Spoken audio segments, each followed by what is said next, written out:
if I were to have known about nootropics, known about Bright Mind, if Bright Mind were around at that time, I have a very strong likelihood that I would have been a much better football player than I ever would have been. Do you feel the same way about yourself as a basketball player and playing on such a high level? Like Division I basketball is basically semi-pro. I'm really curious to hear your thoughts on like what you think this would do for athletes, particularly high-performing athletes. Yeah. The ability to get into a state where you're just kind of letting your mind and your body do its thing and you're not really thinking and it's just kind of happening for you.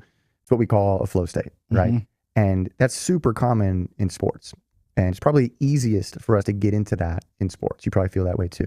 You're just in it, you're not really thinking, you're reacting, and you're just moving. If you're doing something creative or in a very long period of work where you're really engrossed in it, you can feel that same type of state that is similar to when you're just in the zone playing a sport. Mhm. Now, when you're in the zone playing a sport, it's very likely that there's lots of dopamine being released into your mind. That's your focus molecule. If you want to try to induce that without moving your body so intensely and playing a sport, you can do it by supplementing your mind with specific things that increase the amount of dopamine in your mind.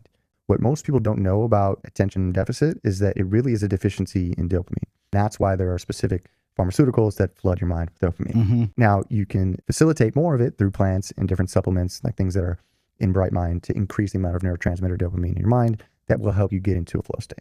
So saying all that, say that, some people may still play sports and they kind of have a hard time of thinking too much, Mm-hmm. right? So you could supplement with something like Bright Mind to try to help you get in the right mood for getting to that point in a game where you're just letting it kind of flow.